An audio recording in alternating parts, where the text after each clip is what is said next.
record even though I'm not ready. Check. I think we should just start recording. We used to do this more, didn't we? Just start recording much sooner and then give us a lot more to play with. Well, expectations are higher. You mean of ourselves? Our or own of expectations. The listeners have a higher expectation in the sense they that know there what to are expect. listeners. There's a collective higher expectation just by virtue of the fact that there's marginally more listeners than there were 30 episodes Exactly. ago. Well, there's a higher expectation in that we are 40 episodes in and we still faff around with trying to get this set up every single time. We still don't really know what we're doing. Yeah. So, what are you going to do? I think it shows.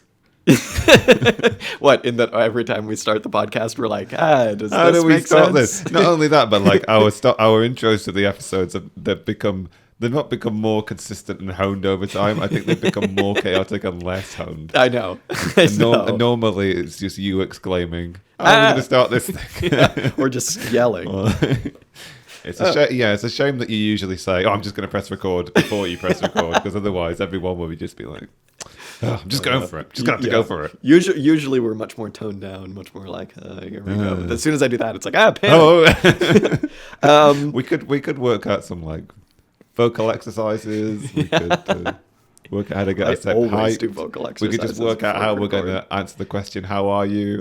Or if we're going to choose to ask the question. You know what it is in real life, whenever anybody asks, how are you? You give the same exact answer every single time. But you can't just say, good, I'm fine. The problem is, if it's a question that you ask at the start of a podcast, it needs an answer that is elaborated upon. Or otherwise, different. What's the point? Yeah, But also, exactly. like, it's almost. Do you think it's probably more of a faux pas than to actually give an honest answer when someone asks you? Oh, nobody wants an honest answer. Yeah, exactly. Yeah. Nobody wants an honest answer. So whenever we're bamboozled, whenever we ask ourselves the question on air and are bamboozled by it, we're just doing that kind of like, I have nothing to say other than the truth, but I usually just nobody say wants to hear fudge. the truth. Yeah.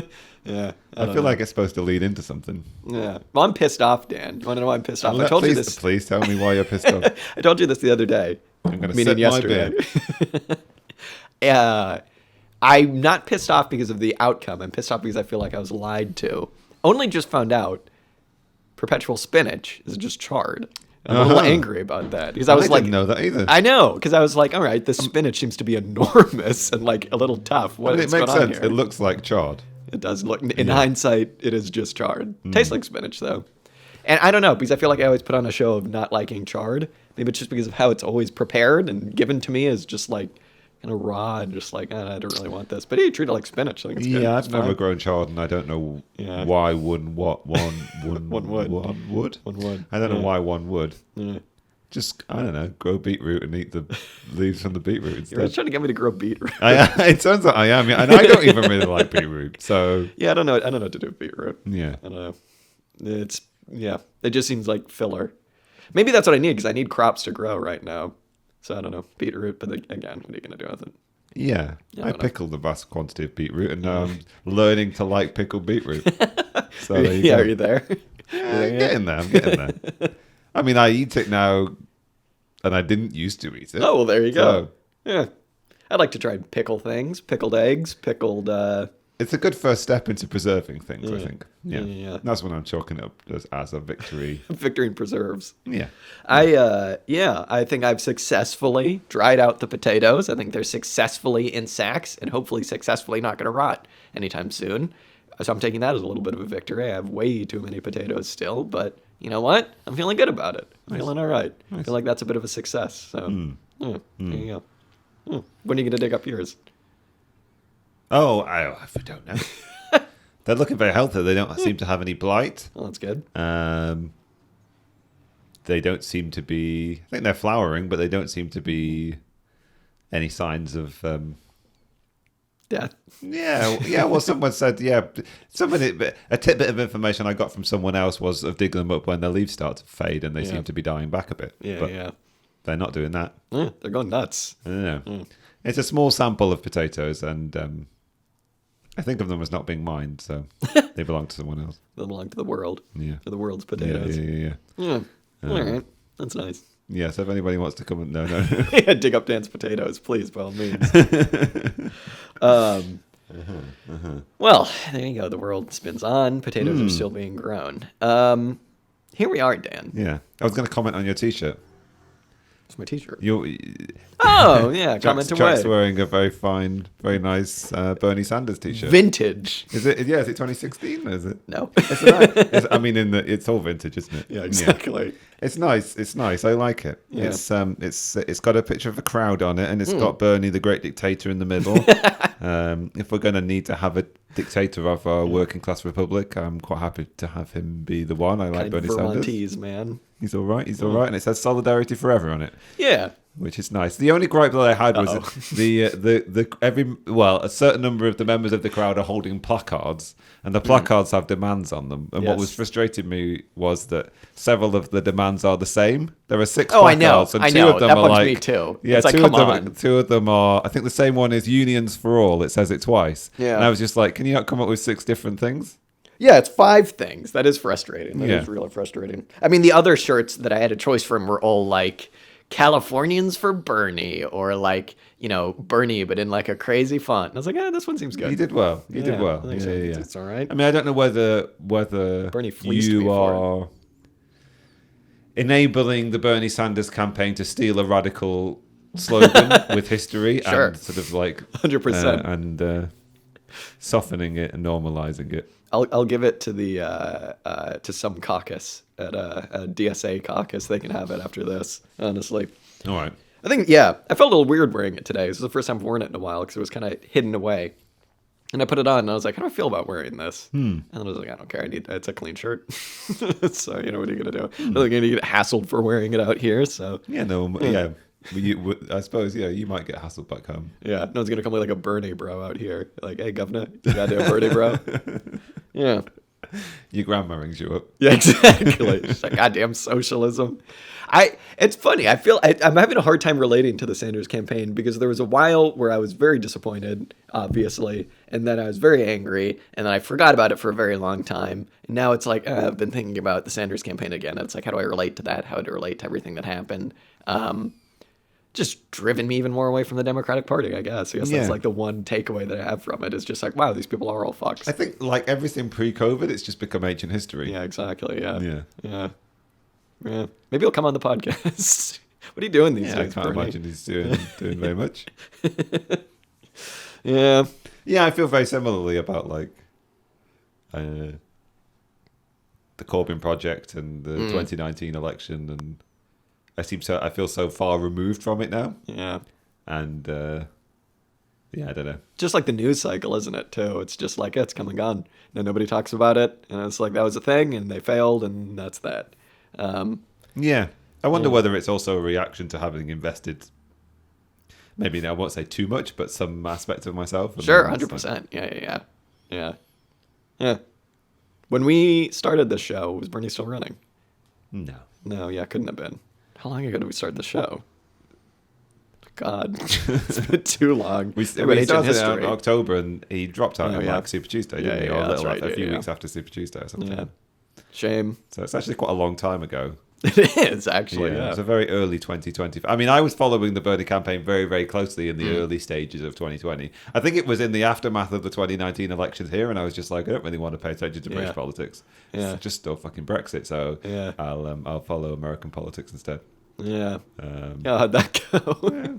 It was sufficient distraction. Yeah. That's the only reason why I was doing it, really. Yeah, before I came out here, I used British politics as a bit of a distraction, too, because I remember, like, staying up and, like, waiting for the Brexit vote to come in and then being like, ha-ha, the fools, look at them, ha-ha-ha. And then Trump got elected, and I was like, oh, no. What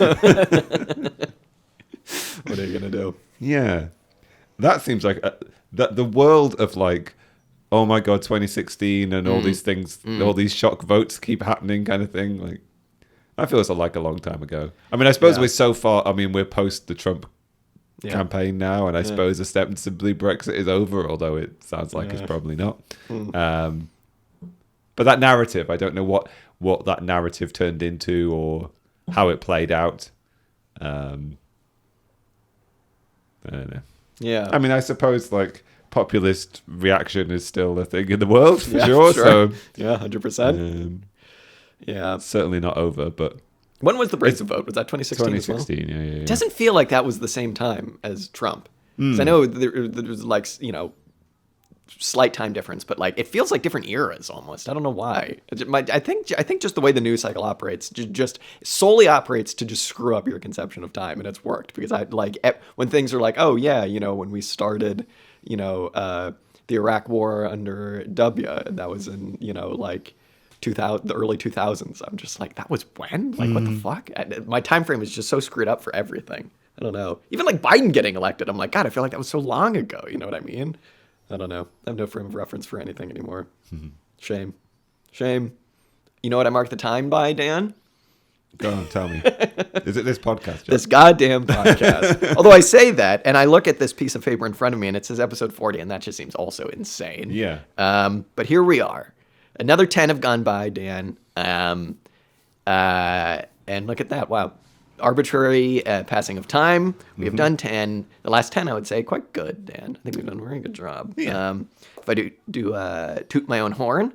But longtime listeners will know, or I suppose 10 listeners from the last 10 episodes will know, we have a bit of a tradition of every 10 going back and looking at the last few episodes that we did. Going back and looking at the last 10, seeing what we read, seeing what trains of thought there were, having a bit of a chat, seeing if we've learned anything.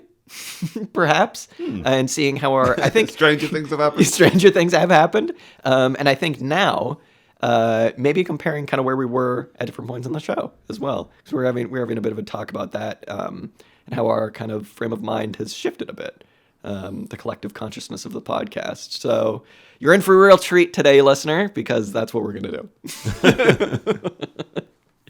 do.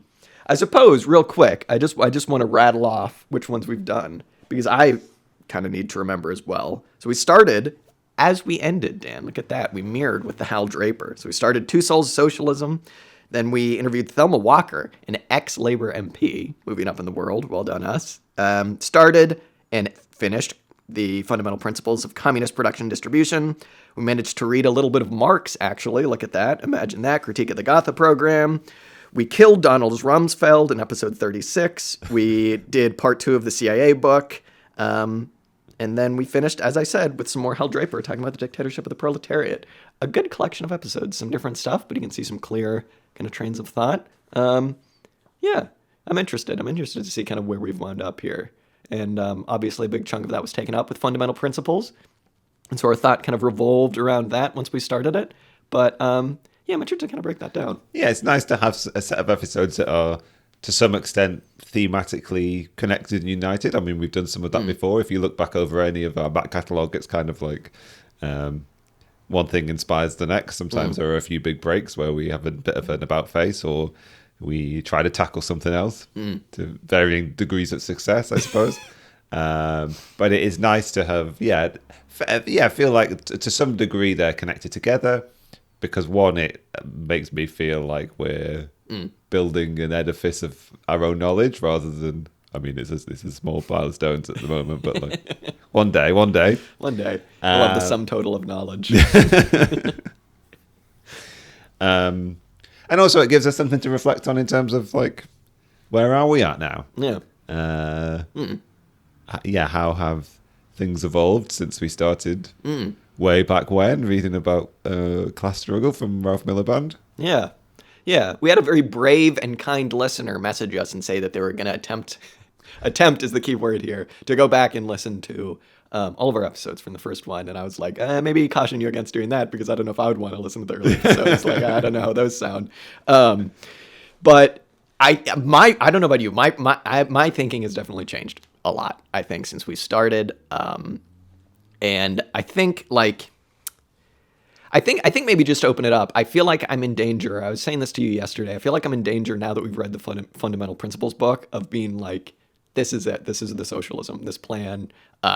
This is how it has to work. This is what communism is. And part of me is like, I think that for a reason, because I was like, my mind was blown by that book. It was fantastic. It was awesome. It was really, really cool. Great points were all brought up. But obviously there are parts that I'm still a little bit like on from that book, and also there are huge parts of our current scenario and stuff that are just not answered at all, or huge questions that we have that aren't answered or anything in that book. So I kind of want to take a step back and just kind of relook at that book a bit, maybe in combination with like the Hal Draper and stuff, because I think that like a huge chunk of my thinking is taken up with like, obviously there's where we are now, and then there's a transition phase into socialism, and then there's socialism itself, and then way down the line there's like high communism or whatever.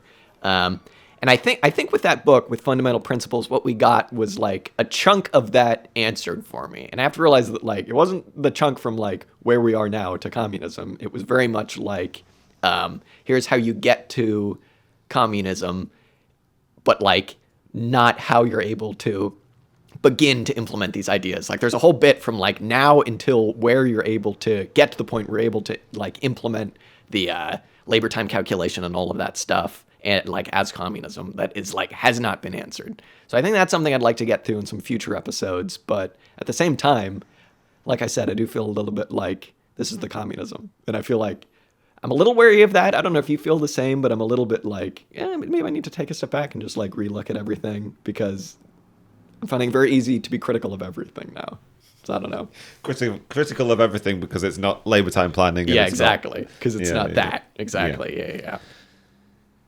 Yeah, I guess maybe the way I'm beginning to think about going forward with it is to say the core of that book is exciting and thrilling and a good basis for deciding how to define, if not communism, then a transition to what a transition to another state, another mode of production in a way which feels at least viable and somewhat worked out.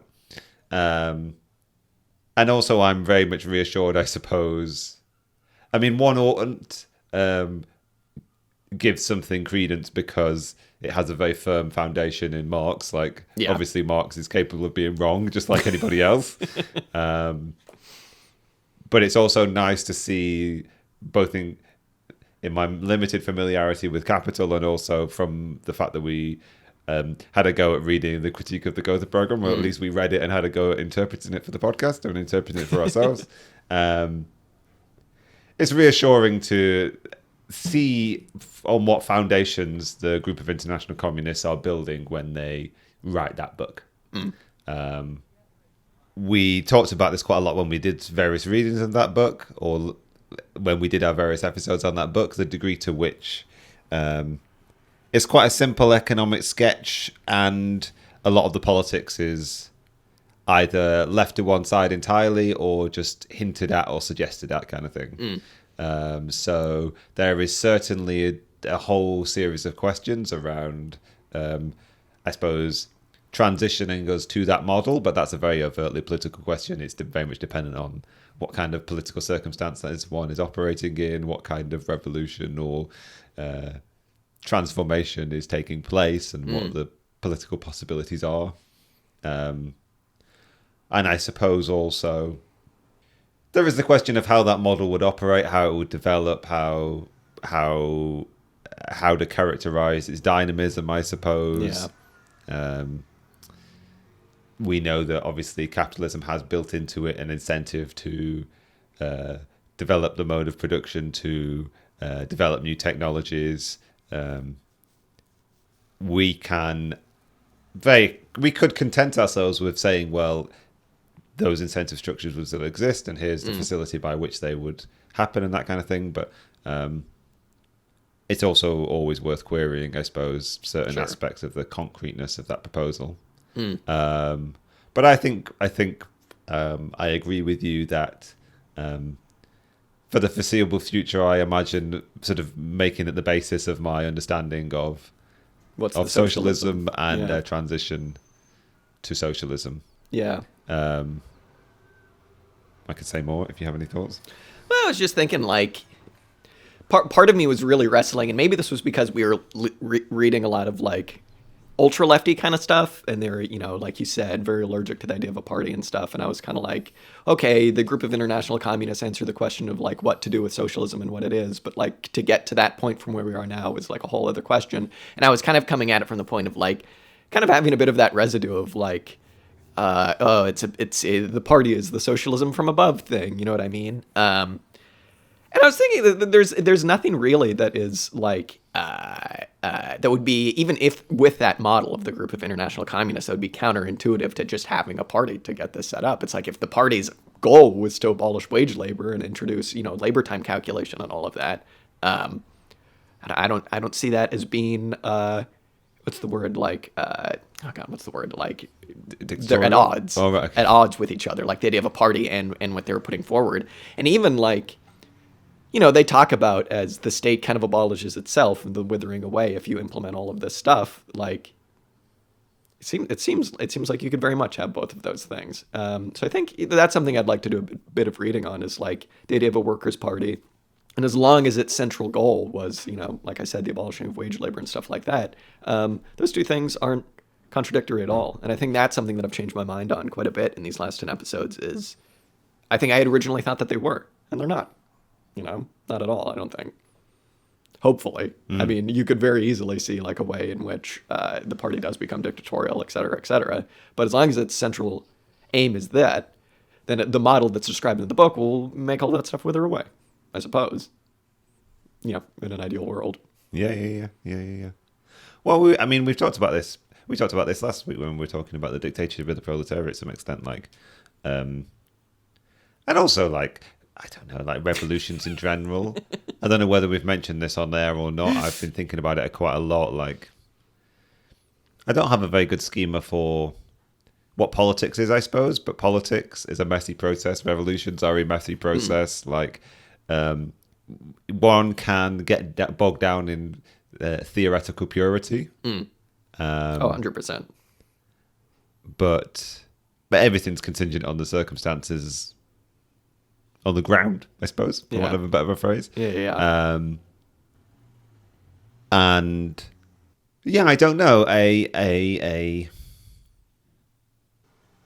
suppose something that I'll keep wrestling with in regards to the dictatorship of the proletariat, or the idea of somebody being in position to take charge of a revolutionary process.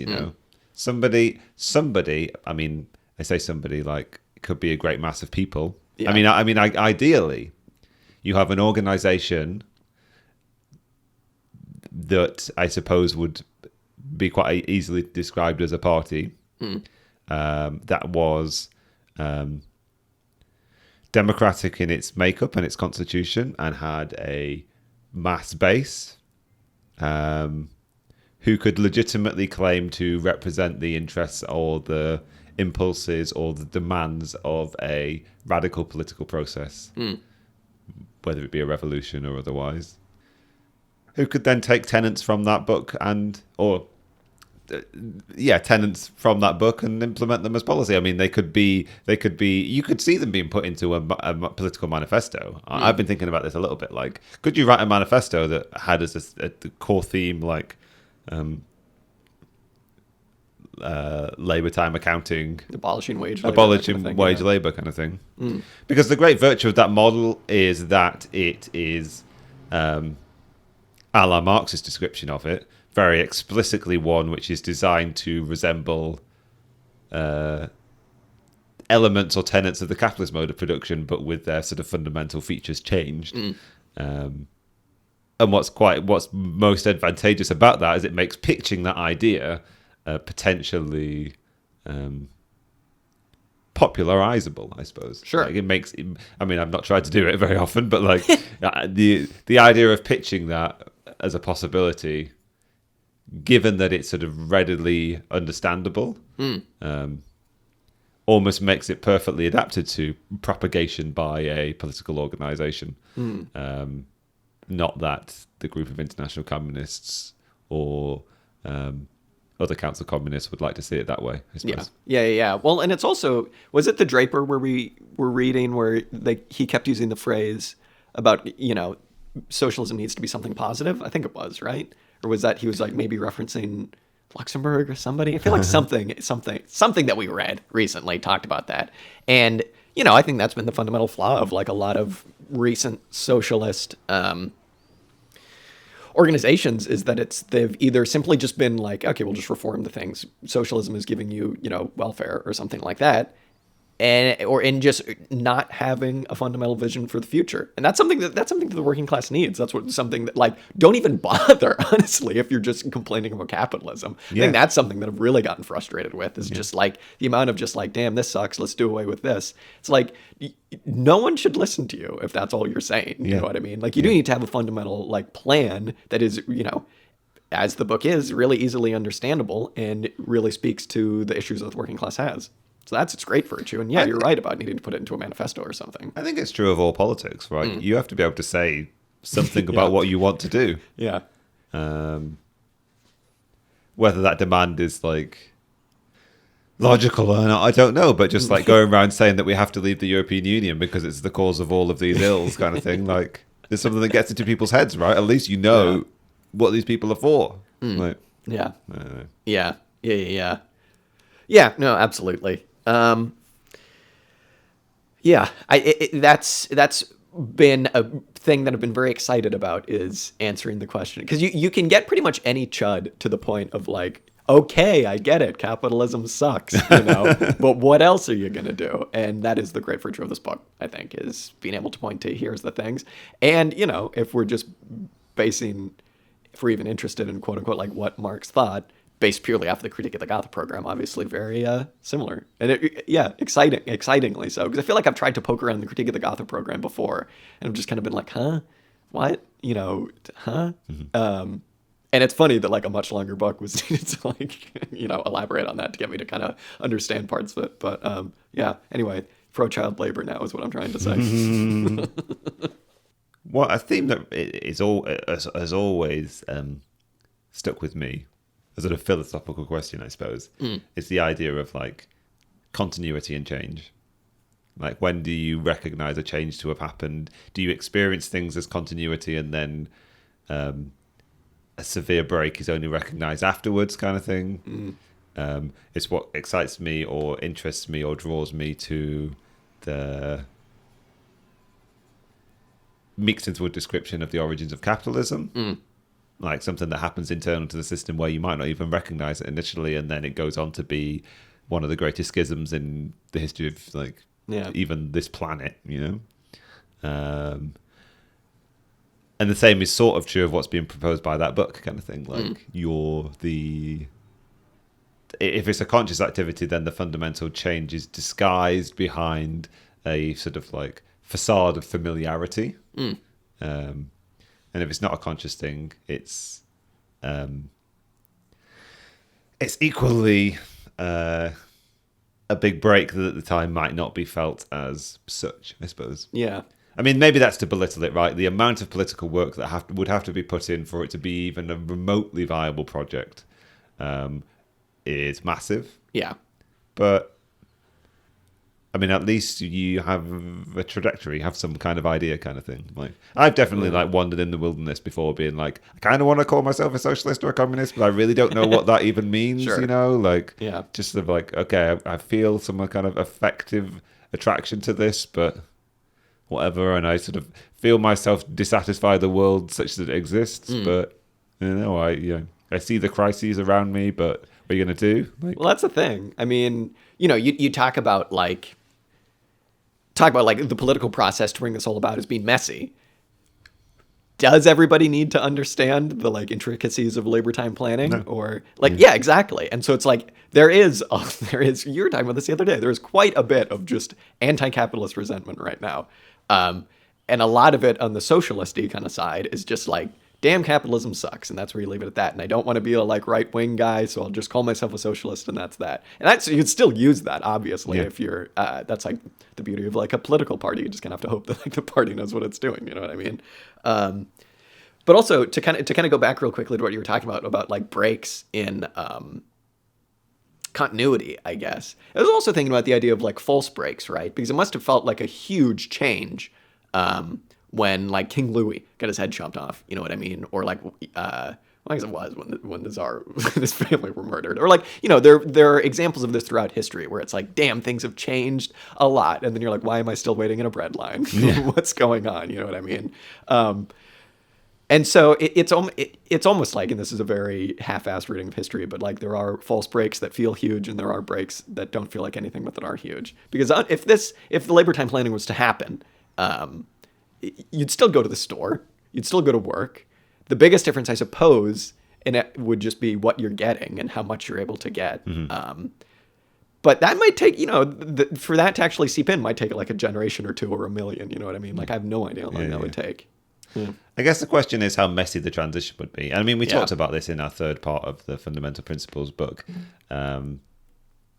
Like how chaotic would it be? How much? When it comes to a political question, when it comes to a revolution, the thing that's always the deciding factor is kind of like what kind of political fidelity is there from your base towards this activity, kind of thing. And this is I suppose coming back to the question of like, does everybody have to believe in the system, kind of thing? Well, people have to believe in it enough, or at least believe in the activity of change and the necessity of change and the people trying to implement it to forestall or fight off, I suppose, what I might as well call counter-revolution when it presents itself. So I guess there is a reading of that book which, if done, would be overlooking quite how fraught a process it would be. Sure. Potentially. Yeah. You could dress it up as a kind of like, oh, it's this thing kind of looks the same as the other thing, so And people aren't everyone will really be going to fine with notice. We're just going to sort of like, I don't know.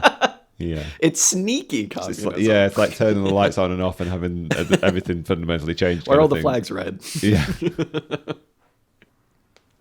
And I suppose it's interesting, I guess, like, it's interesting to talk about that in terms of when Marx is talking about it in the Critique of the Gotha program. It's in the context of a critique of a political program, right? Like, it's not a critique of high-minded theory. It's a critique of how are you propagating your ideas. Yeah, that's a good point. This process of propagating ideas is just going to sow falsehoods in the minds of the working class. And as we know, like,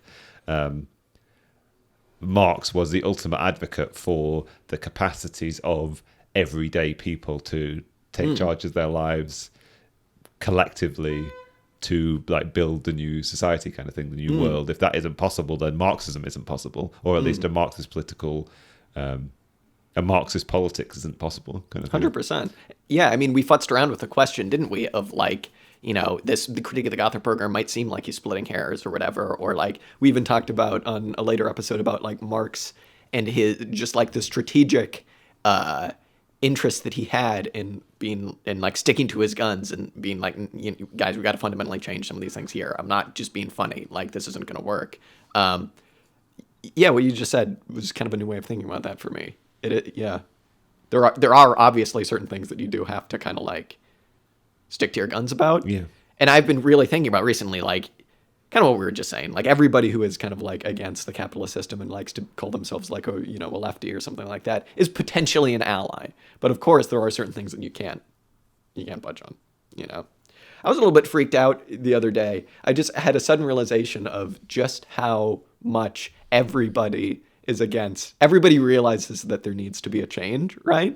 And obviously that change can be as little as we elected Joe Biden. If only Brett Kavanaugh wasn't in the dang Supreme Court, everything would be fine. Or, all the way to like far right, far left, whatever. That gave me a bit of like, oh, I was at the allotment and I thought about that. And I was like, that feels weird. I don't know if there are many times in history where that hasn't been the case, but like, I don't know, it really got to me. I was like, oh shit, that's something about that's unnerving. Maybe it's just the whole COVID thing's been freaking me out, but yeah. Quickly too, the idea of like the chaos that would spring from trying to change to like this socialist mode, right? It seems like to me it would come from very clearly like two places, right? And you're going to have pretty clear ways of dealing with both of them. One of them is obviously like the chaos that would potentially come from getting every firm, or at least a majority of firms, past a certain point to follow these new economic rules. And I mean, that's what they call the dictatorship of the proletariat, right? Is just getting these people to follow these rules. I can imagine how that would be a little tricky. And I guess that also ties into the second one, which is just reaction, right? I mean, obviously there are going to be very powerful groups that don't want this to happen, that can kind of see that this would be bad for their interests. And yeah, I don't know. I suppose I only bring that up just to say that there would have to be two very different strategies for that. One, I think that you can see would be a bit more militant, and one that wouldn't be. Hopefully, I mean, I think it would be a very bad way of trying to get firms on board to just go in there and kick some ass or whatever. Maybe that would need to be done at certain points, but. Well, yeah, in the fundamental principles of communist production and distribution, when they're talking about the dictatorship of the proletariat, they do have this sort of twofold discussion, right? One of them is you might actually need an application of force. Yeah. Which, in the examples you've provided, would be to combat reaction or counter-revolution, I suppose. And then you have the aspect which is the force is implied by the requirement to follow the system or be outside of it. Yeah. But I suppose there is also a degree of you've got to get as you say, a certain amount of uptake to even get to the point where you have systemic hegemony, which is then representative of a dictatorship in the sense of the system is now hegemonic. You have to get a certain amount of uptake, kind of thing, or Yeah, I wonder whether it's a question of getting individual buy-in from individual places, or whether it's a matter of whether unlike a councillors, say, you were willing to have a much more political strategy which was focused on the state and contemporary power structures and what have you, whether there's a way in which you could implement it in its entirety, I suppose. I suppose it's probably a bit of both, right? Yeah. Just depending on where you're at in the time scale. I mean, I suppose it's worth mentioning that at the end of their book, when they're talking about the implementation process, they talk in very high-minded terms of this is analogous to revaluing a currency, or creating a new currency kind of thing. It is a very kind of it is something that's directed from the center. So even they're proposing a degree of centralized authority, at least in the sense of an authority that has the ability to act in a over the entire system, I suppose. Yeah. I'd like someone smarter than me to have an analysis of that last bit, because that was very much the point of the book where I was like, I don't get this. I understand what they're saying, but I don't understand these equations. I'd like someone to come along and tell me, does that make sense? Yeah. Does this equation make any sense? Yes. I suppose we've been skirting around it a little bit, but I think my favourite episode, and my favourite reading at least, of the whole bunch was actually Hal Draper's The Two Souls of Socialism. 100%, yeah. It put Marxist politics in a very new context for me. I mean, it was also very illuminating in its historical scope and the number of reference points that it gave, and how it gave a very full perspective of that period of history, and also it's a perspective on a period of history that overlooks what you normally get as the key actors, right? Kind of thing. Sure. It overlooks Lenin and the Russian Revolution, kind of thing, and focuses on in so many other different places. But I also have found it recently propagandistically very useful. Maybe not propagandistically, but quite often we're asked to answer the question where did the socialist movement go wrong? Sure. Where was the error point, or where was what is your Kronstadt? When was the betrayal? Yeah. And from the standpoint of that piece, it's almost like there was always fidelity and betrayal laced into the entire movement from the very beginning, but particularly into the Marxist movement, there were always these tendencies to stick closer to Marx and predicate socialism on a sort of like bubbling up from below of mass action and mass commitment to a socialist politics, or the opposite of that, imposing socialism from above kind of thing. They're not particularly radical, but radical by, I suppose, British politics standpoint. The Labour MP Clive Lewis has this line that he likes to trot out, which I really quite like, which is, the Labour Party at present has turned socialism into something that's done to you rather than something that you're empowered to do for yourself. Which I feel like is quite a good way of expressing what the sentiment that's been portrayed in that Hal Draper piece. And so I guess in the context of my slightly partial reading of how British politics or working class politics developed over the 19th and early 20th century, was this process of going from mass organizations, from an independent working class movement, which was seeking to almost stand outside of the capitalist system, to one which was eventually overtaken by these kind of like bureaucratic organizations, which took that passion or that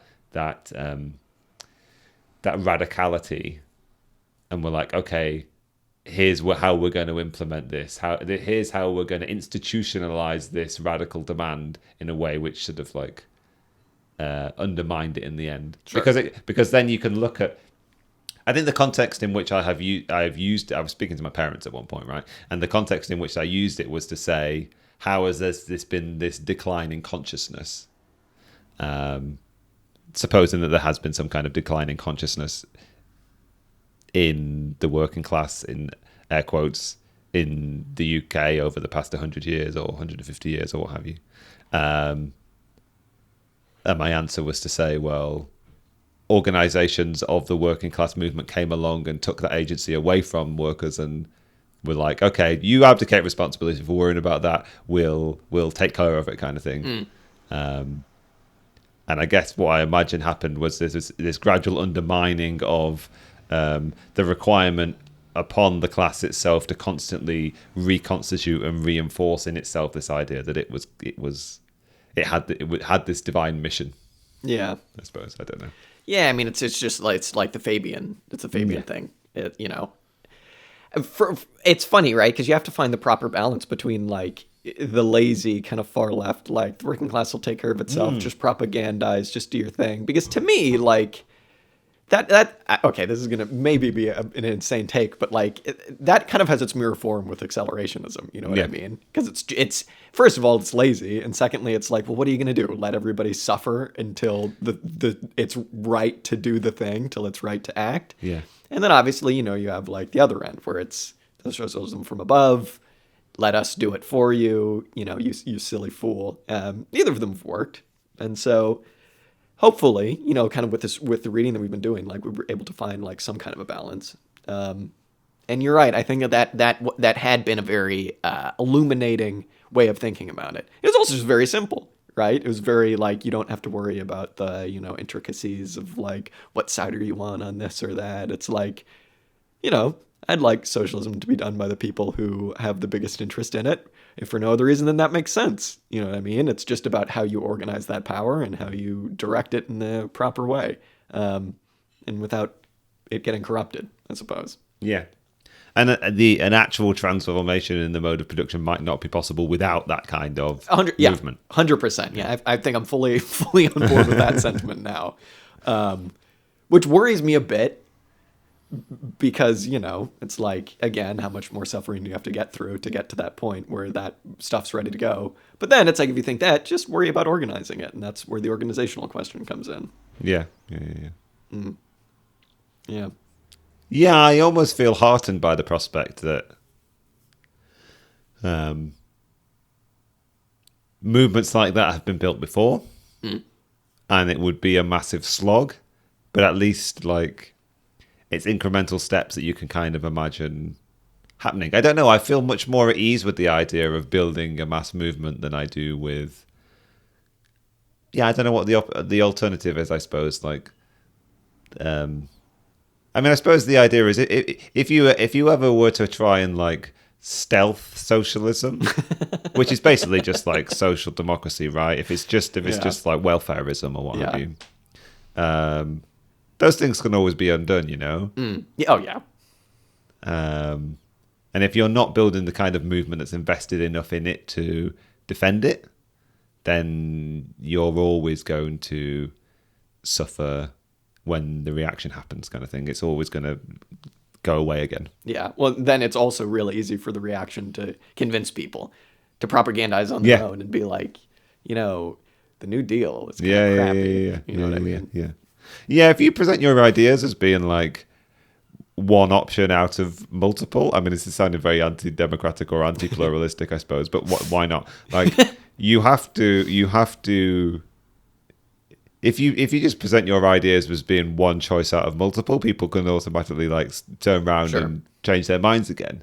Whereas if you actually build people's like commitment to the necessity of this activity, and you build it into their lives and their identity and their existence and their relationships with other people, as workers. Yeah, 100%. As just normal people. You know what I mean? Like, yeah. No, it's good. I think it was definitely very good to frame that too, with the dictatorship of the proletariat stuff. And even though I think myself, at least, I kind of came away from that being like, is this a useful phrase at all? Kind of, why do I care? All right. It was still good to elaborate on, and I think like, if for no other reason, again, than to just kind of like the strategic, like convincing of people, don't be scared of the dictatorship, or don't be scared of whatever, even if we never use that word again. It was very helpful to see that like these things don't just happen, and there does need to be a hegemony of at least ideas and a hegemony of, if not outright theory, but like power. And it's funny, right? Because like you look back on history and all these things are so random. Like if I was a guy in like, I don't know, March of 1917, I'd be like, all right, you know, that was it. All right, who cares? I'm just going to go, you know, move to the Virgin Islands or whatever and just hang out because I don't care about anything anymore.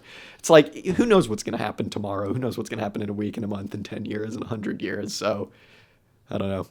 I suppose do your best is what I've gotten from all of these readings. Get as ready as you can be. Exactly. Yeah. I think, again, though, just to reiterate, the biggest thing that I've gotten from all of that, from the fundamental principle stuff and all the Hal Draper and all of that, is the idea of something positive. Again, I'm just going to repeat it. It isn't simply enough to just say capitalism sucks, dude, because no one's going to listen to you.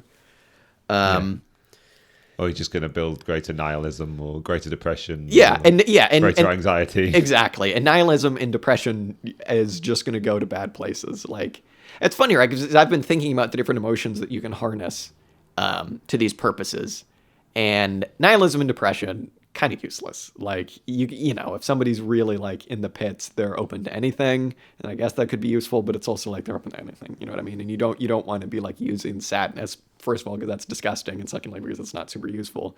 I don't know about this. What do you think? I think anger, on the other hand, is definitely very useful, and I know that is also kind of like, you know, we don't really be using like these negative emotions, but hope is like the main thing you should be using, but also like, my God, everyone should be so mad, you know, and like being bummed out and sad and kicking a can down the street is only going to help for so long. But like, if for no other reason, the purpose of the Donald Rumsfeld episodes and the McNamara episodes and the CIA episodes is to get people angry, you know. It's like, you should absolutely be angry about what, you know, has been done to you and about what continues to be done to everybody just like you. This is just, I'm just sort of riffing on the idea now, but it's very hard to feel depression collectively, but you can feel anger collectively. That's a good point. That's a very good point. You can resonate with people's anger. Yeah, no, 100%. And the optimism can build from that. Yeah. Or at least like Solidarity. Anger can drive action. Yes, 100%. I don't think the people in the storming of the Bastille were like sad. And Yeah. They may have been overjoyed. Very good point. They're like, wow, look at that ahead. Oh, crazy. Yeah. Yeah. Interesting, and a strategic point of just like what you should be pushing, I guess. Should you be pushing the idea of something new and that's better and get excited? It's a fully automated luxury communism, baby. We're all going to have the big cool things. We're going to get the asteroids and whatever. Versus the being mad about everything, I guess. Again, as with anything, it's a balance of those two. Definitely, I think what you said, anger definitely drives collective action a lot better. But good not to get totally sucked up in that, I think. Yeah. In the anger or the optimism? In the anger, I think. Sure, yeah, because I was just thinking about it now in terms of like anger can be quite rash, right? Like you have to be measured and prepared. There's no point wasting your energy away in a way which the establishment or the system or what have you can fight back against and rebut, right? Yeah, no, 100%, and that the establishment could even use too. Yeah. Be angry, but not too angry, folks. Yeah. Be level-headed. I suppose also, just before we move on to anything else, we should give a shout out to Thelma as well, because that was an awesome experience. Go back and listen to the Thelma episode, because she's done more to bring consciousness to people than everybody I know combined. And even if it's not, outright communist movement, socialist movement, it is interesting to see how these things work in a modern environment, see how things don't work, see what things people respond to. And I think maybe just the lesson from that, too, was like, not everybody is going to be moved to action by labor time planning. And look at this, and look what could happen if you simply got rid of the wage labor. An interesting lesson in some of these smaller parties trying to replace the left of labor in what they choose to focus on. And obviously with Thelma and her party, it's Northern independence, right? Which is awesome. It rocks, and it's very, very cool. But I think worth looking at a bit closer, I think. And I mean, I haven't thought super critically on this or anything, but it's certainly an example of maybe not going where the movement is, but going where some energy is, to bring these ideas to people. Because I guarantee you a lot of people that she's spoken to and has gotten to listen to her wouldn't have listened unless she had that message, that extra message of socialism is good, but hey, don't you hate London? It's like, yeah, everybody hates London. I certainly hate London, and I'm well up for overthrowing the dictatorship of London. The goddamn dictatorship of London. And of Paris, too. Did you see the other day, might have been today, actually, that a bunch of farmers who seem to be always driving their tractors into Paris and protesting sprayed the French president's house with, like, cow manure or something. It rocked. It was very, very cool.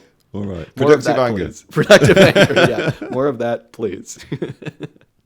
Yeah, I think in the past we've advocated for, at least, like, we haven't opposed ourselves to the idea of secessionist movements and devolution. Sure.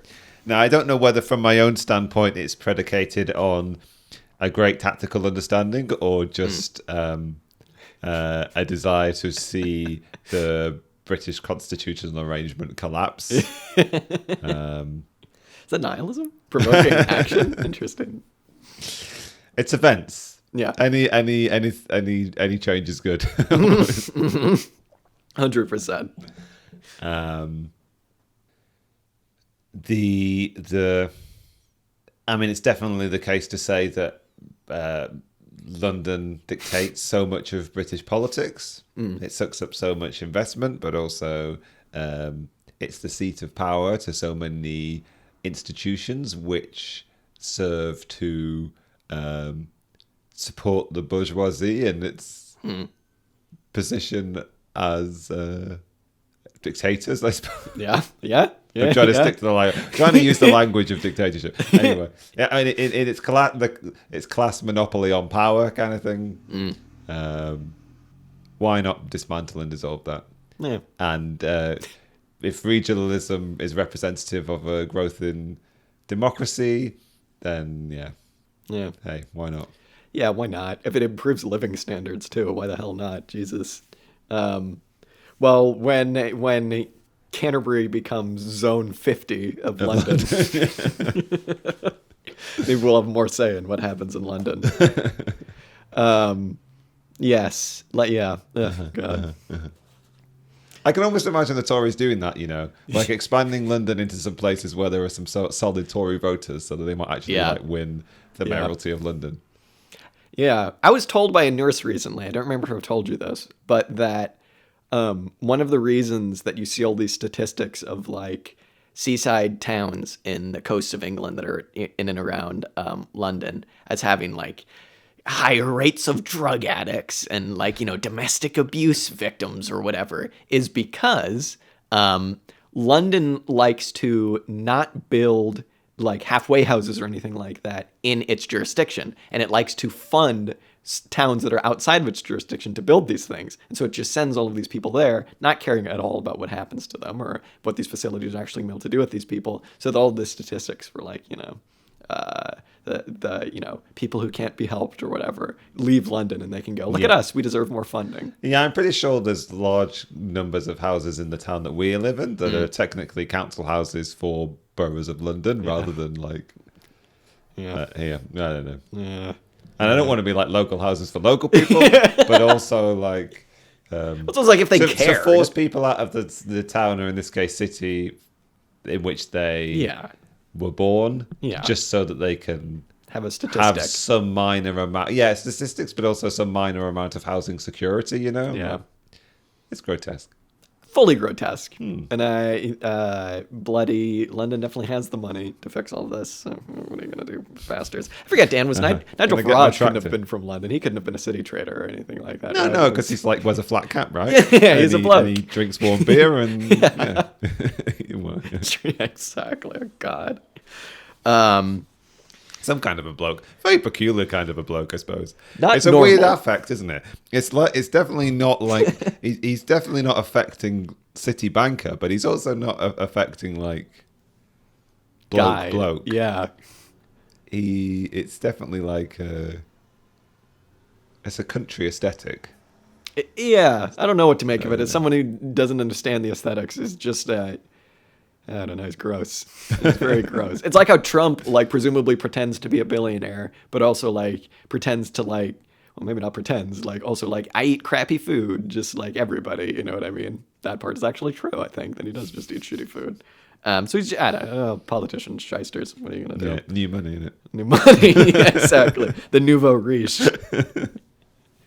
I would like to once and for all understand Donald Trump's background, just in because like libs are always like he has no money, he is a liar and a thief, but then obviously he's like I have all the money. I'd like to know. I'd like to settle that. Presumably, if his family did have money, I don't know. This is something I get confused about. Yeah. Because if he was revealed to be like a charlatan and actually not being rich, then it would totally dissolve his power and cachet and I don't know. Or No, it reminds me. Sorry, I'm trying to affect the lib brain.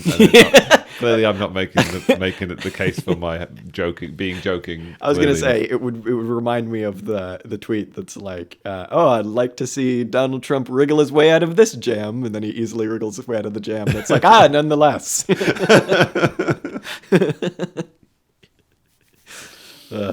Do you think he's gonna come back and try and run again? On Mike, do you think he's going to do that? I mean, it's easy enough, yes or no, isn't it? I think unless somebody's... No, I think it's done. Yeah, but he's got to want to do it again, right? What is he doing now? Is he presumably just hanging out at Mar-a-Lago, probably the same thing he was doing when he was president? Falling out with his kids. Yeah, exactly. Have you seen Barron Trump is like 6'5" or something like that? I mean, he does seem to like... Yeah. Every time I see a photo of him, he seems to be 6 inches taller. It's very odd. It's what's going on there? I don't know. Something weird's going on with Barron, mark my words. Hasn't there been some stuff going on with the kids and the money and the... I don't know. I don't know. There's a weird part of me, and I hate to say this, there's a weird part of me that, like, doesn't miss Trump, but, like, at least there was comedic relief. The Biden comedic relief is all gone now because he has to be serious, and he has to be the president, and he can't, eat ice cream like a freak or anything like that anymore. So it's like, it all sucks, and it's all horrible, and politics sucks so much, but it's like, at least with Trump, you'd get a story about, like, the CIA trying to tell him about, like, which world leader they were planning on killing, and him being like, give me more milkshakes, I don't care about this. So somebody just needs to give him a mic. Exactly. Give him a platform so he can just sort of say some laughable. They just need to put it back on Twitter. Exactly. Like, come on, for the sake of humanity, for the sake of like the legacy that we leave to the future, we need a record of this man's deranged thoughts. I mean, the best thing ever is I think the Library of Congress was like required by law to like file all his tweets away, which rocks so much. It's so someone in like 1,000 years is gonna be like in a big tome flipping through pages of like dumb shit he tweeted about McDonald's or something. That guy, man, so hard to not find him just hilarious. Piece of shit. Yeah, obviously. that scene from But is it the Library of Congress? Have you seen Logan's Run? That scene from Logan's Run where they escape and they go to the Library of Congress and they find the old guy and he's got all the cats and then it's just sitting on mounds and mounds of Donald Trump's tweets. he's like, you wanted to know what Trump said about Kirsten Gillibrand in the summer of 2020. Let me find it for Just you. want to know how to get the crystal out of my hand. Go Fifi. That was a classic. Libs loved that shit. God damn it.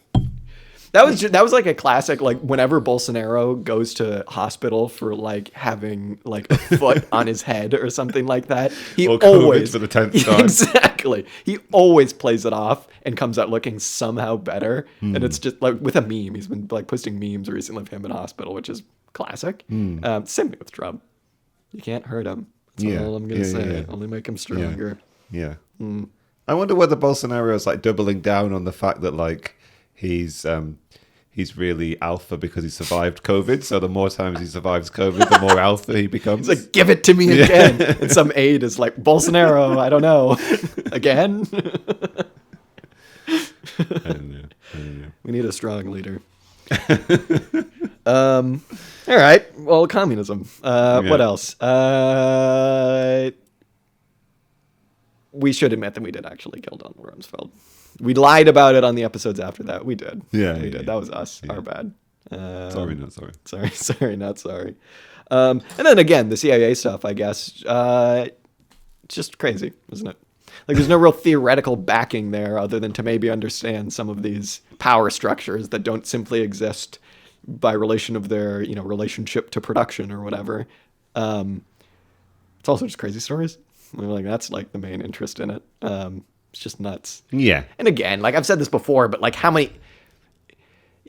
We were talking about like you need to have something positive for socialism to exist, and it can't just be a negation of capitalism. But like you can get a lot of people to listen to you by being like people who are like ostensibly libertarian and are like, I just hate the state. The state just does all the bad things. To listen to you because they love like conspiracy theory shit. By bringing this up, But I also like, love the idea that we're going to go and invade Cuba. Yeah, exactly. That goddamn Cuba.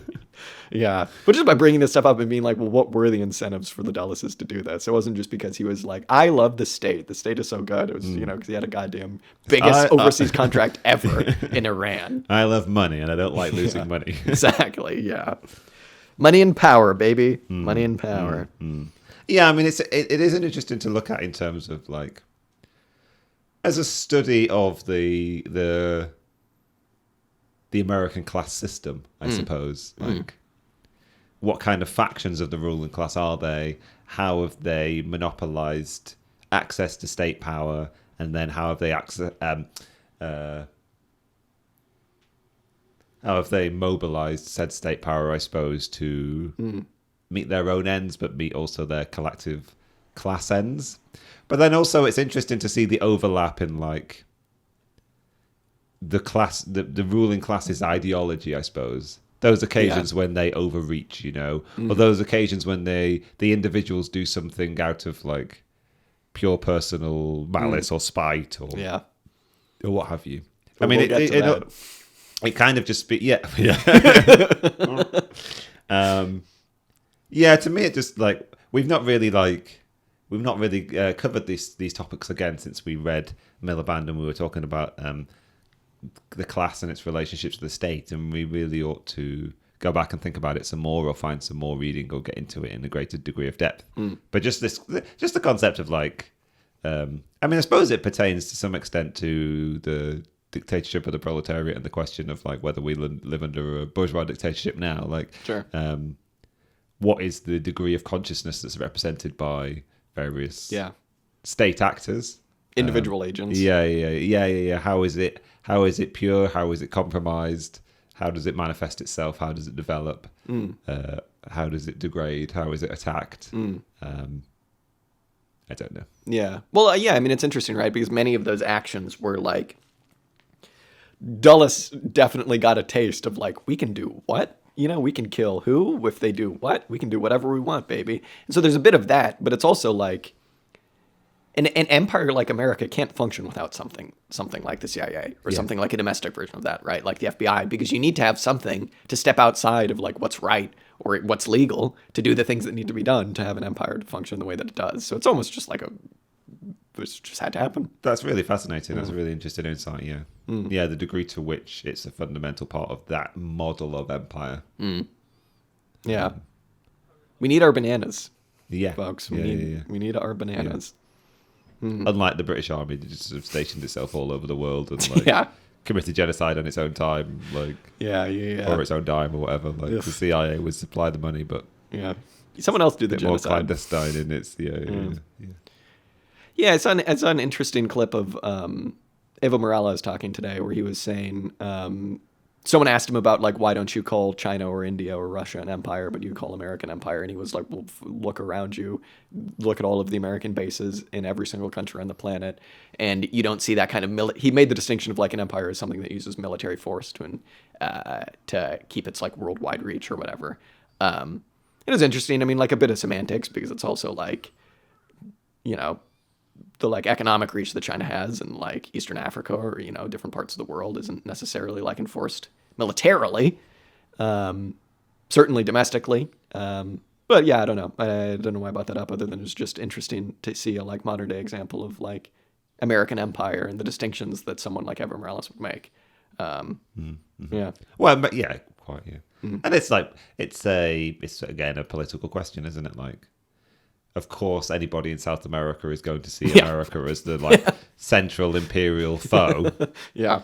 I mean, yeah, if you were in East Africa and your economy was very rapidly being bought up by China or what have you, or like if I don't quite know enough about the context, so I'm sort of speculating, but I don't know, like my understanding is that China's like stockpiling the ownership of like land in Africa and stuff. Might Yeah. correct me if I don't know if you have better information, but like so if you were in a situation where China was like clearly the imperial power, or at least like a regional hegemon, or it used its financial and economic influence to disadvantage you, then you'd complain about the other one. But like, Or if you were in Chechnya and you were like telling me Russia's not an empire, you know? Yeah. Yeah, 100%. but like that's the worst. Like, just like don't like. I was going to say lib question, and I remember the phrase "whataboutism," but I don't really like that phrase very much either. But it's just like, Yeah. it's the most sort of like distracting nonsense question about like, But what about this situation? Exactly. Clearly, America's absolved because China's doing it. Yeah, exactly. I don't know. Well, look at them. What's the alternative? You're going to let them take over? Yeah. One day, we got to find a resource that would be good on modern or semi-modern, which word do I pick here? Socialist, I'll use that one, movements in China. Ones that aren't directly related to the CCCP. Because I need to know more about China and just the development of the Communist Party. They're almost there. They've almost got it. They've almost got communism. They're so close.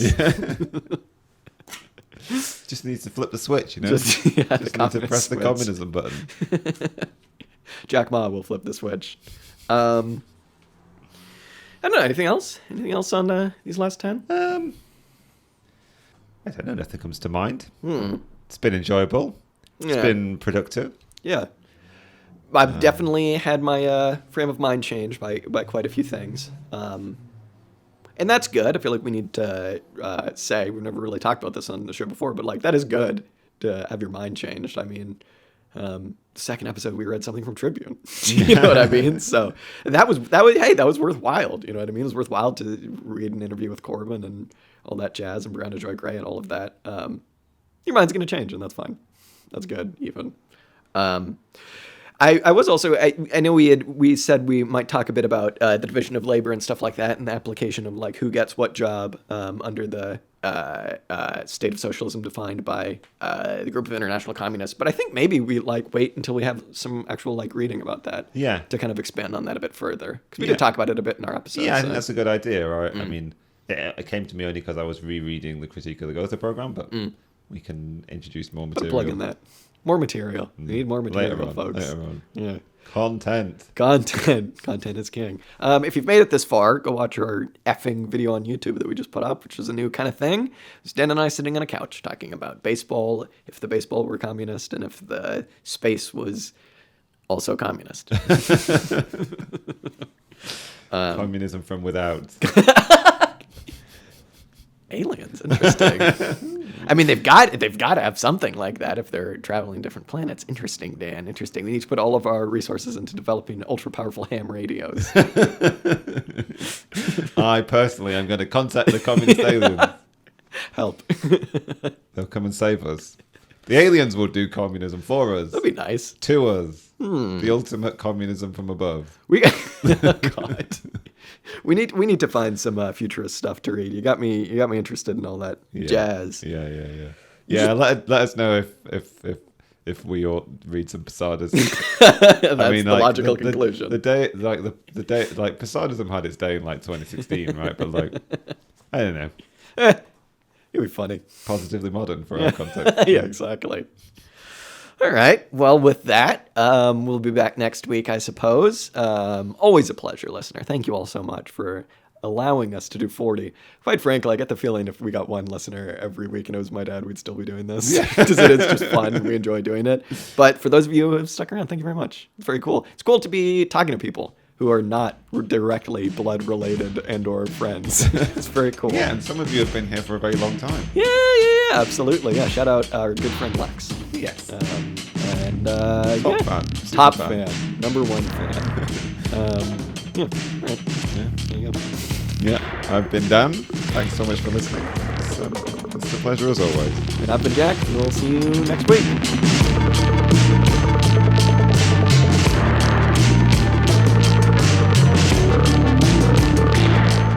The music you heard this episode was Music to Kill Bad People To by King Gizzard and the Lizard Wizard. If you like this song, you can check it out and much, much more on their Bandcamp at kinggizzard.bandcamp.com. Be sure and follow us up on Instagram, Twitter, and Facebook. And if you like what you heard, be sure and tune in next week for some more commie discussion. Till next time.